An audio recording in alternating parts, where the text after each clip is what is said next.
Chapter 2. The 3 Steps of Nature.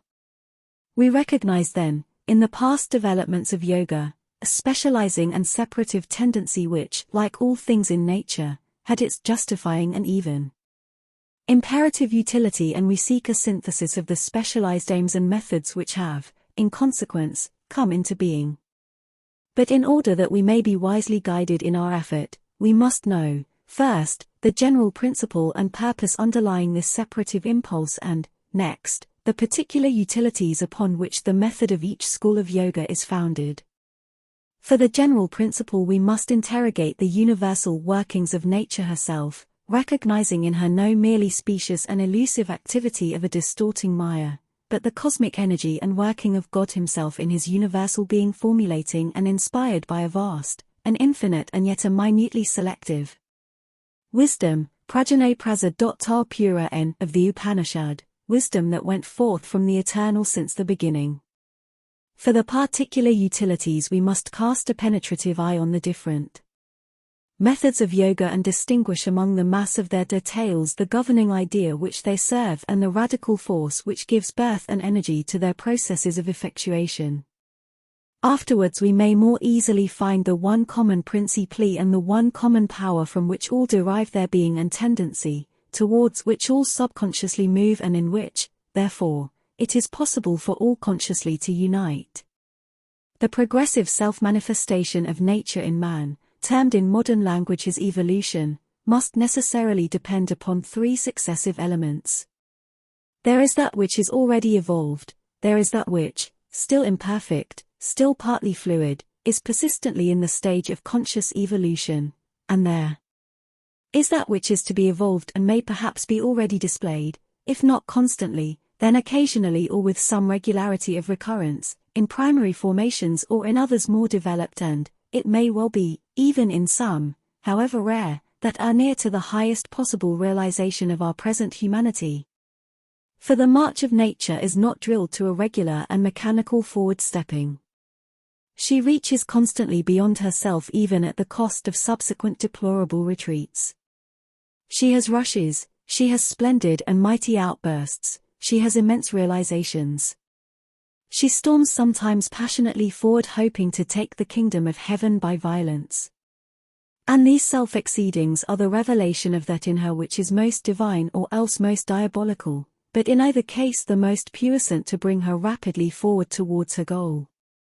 That which nature has evolved for us and has firmly founded is the bodily life. She has effected a certain communion and harmony of the 2 inferior but most fundamentally necessary elements of our action and progress upon earth, matter, which, however the 2 ethereally spiritual may despise it, is our foundation and the first condition of all our energies and realizations, and the life energy which is our means of existence in a material body and the basis there even of our mental and spiritual activities. She has successfully achieved a certain stability of her constant material movement which is at once sufficiently steady and durable and sufficiently pliable and mutable to provide a fit dwelling place and instrument for the progressively manifesting God in humanity. This is what is meant by the fable in the Aitareya Upanishad which tells us that the gods rejected the animal forms successively offered to them by the divine self, and only when man was produced, cried out, "This indeed is perfectly made," and consented to enter in. She has effected also a working compromise between the inertia of matter and the active life that lives in and feeds on it, by which not only is vital existence sustained, but the fullest developments of mentality are rendered possible. This equilibrium constitutes the basic status of nature in man and is termed in the language of yoga his gross body, composed of the material or food sheath and the nervous system or vital vehicle. If, then, this inferior equilibrium is the basis and first means of the higher movements which the universal power contemplates, and if it constitutes the vehicle in which the divine here seeks to reveal itself, if the Indian saying is true that the body is the instrument provided for the fulfillment of the right law of our nature, then any final recoil from the physical life must be a turning away from the completeness of the divine wisdom and a renunciation of its aim in earthly manifestation. Such a refusal may be, owing to some secret law of their development, the right attitude for certain individuals, but never the aim intended for mankind. It can be, therefore, no integral yoga which ignores the body or makes its annulment or its rejection indispensable to a perfect spirituality. Rather, the perfecting of the body also should be the last triumph of the spirit, and to make the bodily life also divine must be God's final seal upon his work in the universe. The obstacle which the physical presents to the spiritual is no argument for the rejection of the physical, for in the unseen providence of things our greatest difficulties are our best opportunities. A supreme difficulty is nature's indication to us of a supreme conquest to be won and an ultimate problem to be solved. It is not a warning of an inextricable snare to be shunned or of an enemy too strong for us from whom we must flee. Equally, the vital and nervous energies in us are therefore a great utility. They too demand the divine realization of their possibilities in our ultimate fulfillment. The great part assigned to this element in the universal scheme is powerfully emphasized by the Catholic wisdom of the Upanishads. As the spokes of a wheel in its nave, so in the life energy is all established, the triple knowledge and the sacrifice and the power of the strong and the purity of the wise. Under the control of the life energy is all this that is established in the triple heaven. Too, it is therefore no integral yoga that kills these vital energies, forces them into a nerveless quiescence or roots them out as the source of noxious activities. Their purification, not their destruction, their transformation, control and utilization is the aim in view with which they have been created and developed in us. If the bodily life is what nature has firmly evolved for us as her base and first instrument, it is our mental life that she is evolving as her immediate next aim and superior instrument. This in her ordinary exaltations is the lofty preoccupying thought in her. This, except in her periods of exhaustion and recoil into a reposeful and recuperating obscurity, is her constant pursuit wherever she can get free from the trammels of her first vital and physical realizations. For here in man we have a distinction which is of the utmost importance. He has in him not a single mentality, but a double and a triple, the mind material and nervous, the pure intellectual mind which liberates itself from the illusions of the body and the senses, and a divine mind above intellect which in its turn liberates itself from the imperfect modes of the logically discriminative and imaginative reason. Mind in man is first enmeshed in the life of the body, where in the plant it is entirely involved and in animals always imprisoned. It accepts this life as not only the first but the whole condition of its activities and serves its needs as if they were the entire aim of existence. But the bodily life in man is a base, not the aim, his first condition and not his last determinant. In the just idea of the ancients, man is essentially the thinker, the mano, the mental being who leads the life and the body, not the animal who is led by them. The true human existence, therefore, only begins when the intellectual mentality emerges out of the material and we begin more and more to live in the mind independent of the nervous and physical obsession, and in the measure of that liberty are able to accept rightly and rightly to use the life of the body. For freedom and not a skillful subjection is the true means of mastery. A free, not a compulsory acceptance of the conditions, the enlarged and sublimated conditions of our physical being, is the high human ideal. But beyond this intellectual mentality is the divine. The mental life thus evolving in man is not, indeed, a common possession. In actual appearance it would seem as if it were only developed to the fullest in individuals, and as if there were great numbers and even the majority in whom it is either a small and ill-organized part of their normal nature or not evolved at all or latent and not easily made active. Certainly, the mental life is not a finished evolution of nature, it is not yet firmly founded in the human animal. The sign is that the fine and full equilibrium of vitality and matter, the sane, robust, long-lived human body is ordinarily found only in races or classes of men who reject the effort of thought, its disturbances, its tensions, or think only with the material mind. Civilized man has yet to establish an equilibrium between the fully active mind and the body, he does not normally possess it. Indeed, the increasing effort towards a more intense mental life seems to create, frequently, an increasing disequilibrium of the human elements, so that it is possible for eminent scientists to describe genius as a form of insanity, a result of degeneration, a pathological morbidity of nature.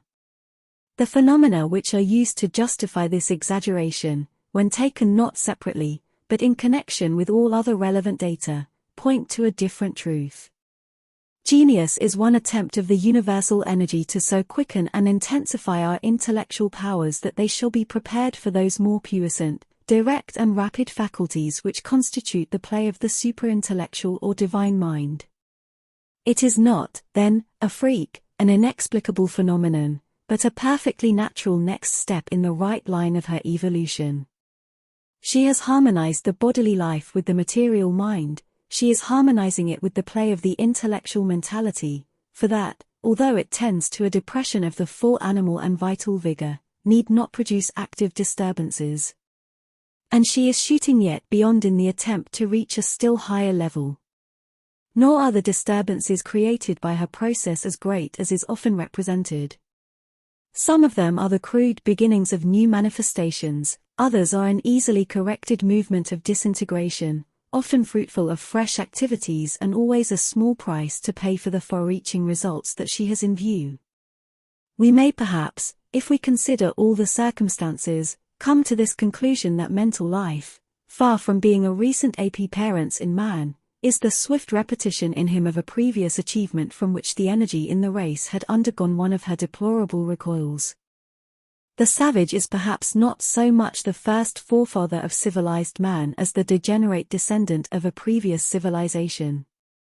For if the actuality of intellectual achievement is unevenly distributed, the capacity is spread everywhere.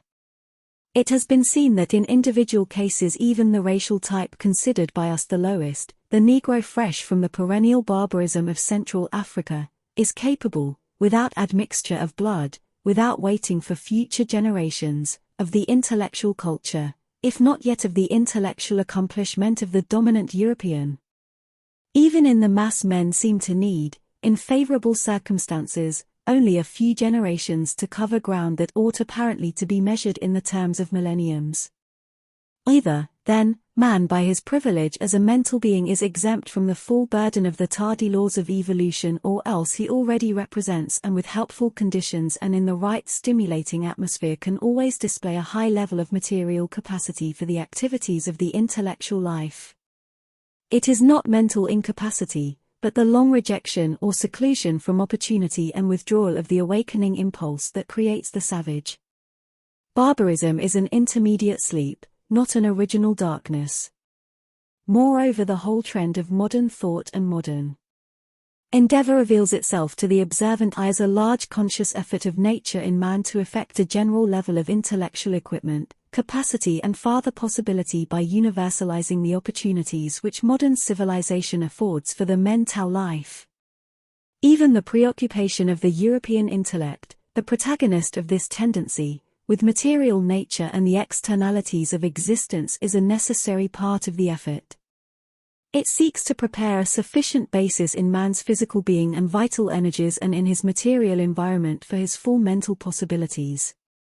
By the spread of education, by the advance of the backward races, by the elevation of depressed classes, by the multiplication of labor-saving appliances, by the movement towards ideal social and economic conditions, by the labor of science towards an improved health, longevity and sound physique in civilized humanity, the sense and drift of this vast movement translates itself in easily intelligible signs.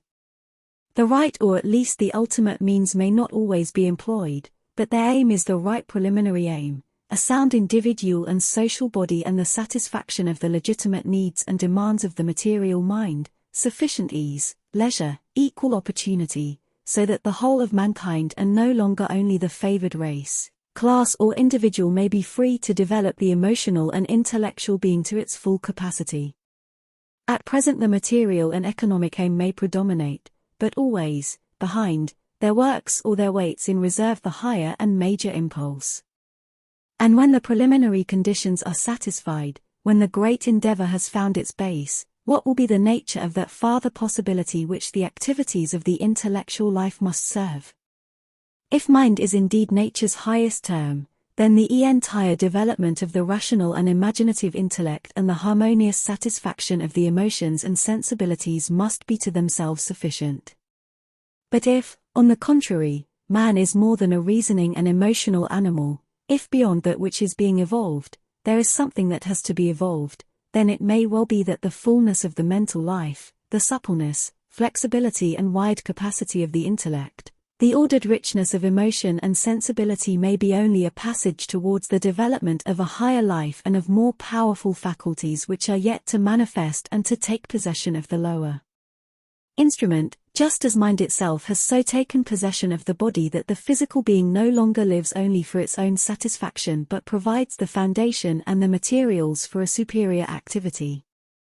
The assertion of a higher than the mental life is the whole foundation of Indian philosophy, and its acquisition and organization is the veritable object served by the methods of yoga.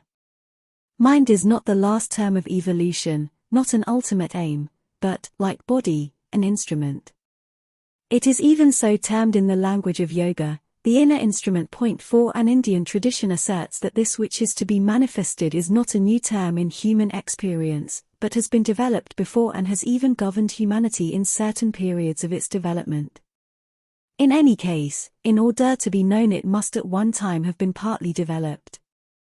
And if since then nature has sunk back from her achievement, the reason must always be found in some unrealized harmony, some insufficiency of the intellectual and material basis to which she has now returned, some over-specialization of the higher to the detriment of the lower existence. But what then constitutes this higher or highest existence to which our evolution is tending? In order to answer the question we have to deal with a class of supreme experiences, a class of unusual conceptions which it is difficult to represent accurately in any other language than the ancient Sanskrit tongue, in which alone they have been to some extent systematized. The only approximate terms in the English language have other associations, and their use may lead to many and even serious inaccuracies. The terminology of yoga recognizes, besides the status of our physical and vital being, termed the gross body and doubly composed of the food sheath and the vital vehicle, besides the status of our mental being, termed the subtle body and singly composed of the mind sheath or mental vehicle, 5. A third, supreme and divine status of supramental being, termed the causal body and composed of a fourth and a fifth vehicle, 6, which are described as those of knowledge and bliss.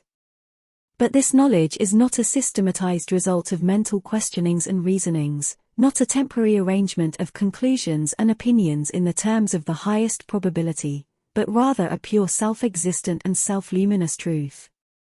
And this bliss is not a supreme pleasure of the heart and sensations with the experience of pain and sorrow as its background, but a delight also self-existent and independent of objects and particular experiences, a self-delight which is the very nature, the very stuff, as it were, of a transcendent and infinite existence. Do such psychological conceptions correspond to anything real and possible? All yoga asserts them as its ultimate experience and supreme aim. They form the governing principles of our highest possible state of consciousness, our widest possible range of existence.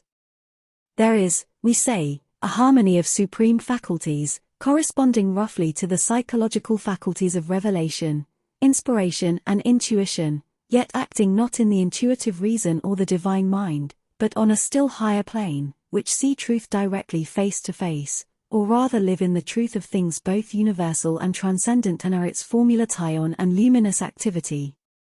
And these faculties are the light of a conscious existence superseding the egoistic and itself both cosmic and transcendent, the nature of which is bliss. These are obviously divine and, as man is at present apparently constitute, superhuman states of consciousness and activity. A trinity of transcendent existence, self-awareness and self-delight. 7 is, indeed, the metaphysical description of the supreme Atman, the self-formulation, to our awakened knowledge, of the unknowable, whether conceived as a pure impersonality or as a cosmic personality manifesting the universe. But in yoga they are regarded also in their psychological aspects as states of subjective existence to which our waking consciousness is now alien, but which dwell in us in a superconscious plane and to which, therefore, we may always ascend. 4. As is indicated by the name, causal body, Karan. A, as opposed to the two others which are instruments, Karan. This crowning manifestation is also the source and effective power of all that in the actual evolution has preceded it. Our mental activities are, indeed, a derivation, selection and, so long as they are divided from the truth that is secretly their source, a deformation of the divine knowledge. Our sensations and emotions have the same relation to the bliss, our vital forces and actions to the aspect of will or force assumed by the divine consciousness, our physical being to the pure essence of that bliss and consciousness.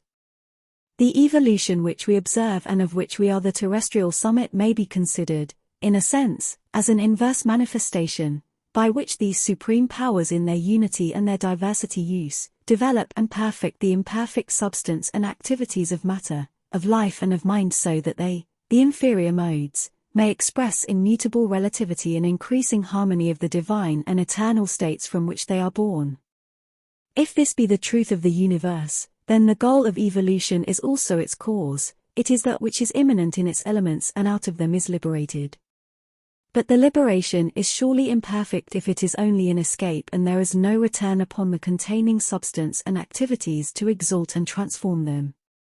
The immanence itself would have no credible reason for being if it did not end in such a transfiguration. But if human mind can become capable of the glories of the divine light, human emotion and sensibility can be transformed into the mold and assume the measure and movement of the supreme bliss, human action not only represent but feel itself to be the motion of a divine and non-egoistic force and the physical substance of our being sufficiently partake of the purity of the supernal essence, sufficiently unify plasticity and durable constancy to support and prolong these highest experiences and agencies, then all the long labor of nature will end in a crowning justification and her evolutions reveal their profound significance. So dazzling is even a glimpse of this supreme existence and so absorbing its attraction that, once seen, we feel readily justified in neglecting all else for its pursuit. Even, by an opposite exaggeration to that which sees all things in mind and the mental life as an exclusive ideal, mind comes to be regarded as an unworthy deformation and a supreme obstacle, the source of an illusory universe, a negation of the truth in itself to be denied and all its works and results annulled if we desire the final liberation. But this is a half-truth which errs by regarding only the actual limitations of mind and ignores its divine intention. The ultimate knowledge is that which perceives and accepts God in the universe as well as beyond the universe. The integral yoga is that which, having found the transcendent, can return upon the universe and possess it, retaining the power freely to descend as well as ascend the great stair of existence. For if the eternal wisdom exists at all, the faculty of mind also must have some high use and destiny. That use must depend on its place in the ascent and in the return, and that destiny must be a fulfillment and transfiguration, not a rooting out or an annulling. We perceive, then, these three steps in nature: a bodily life which is the basis of our existence here in the material world, a mental life into which we emerge and by which we raise the bodily to higher uses and enlarge it into a greater completeness, and a divine existence which is at once the goal of the other two and returns upon them to liberate them into their highest possibilities. Regarding none of them as either beyond our reach or below our nature and the destruction of none of them as essential to the ultimate attainment, we accept this liberation and fulfillment as part at least and a large and important part of the aim of yoga.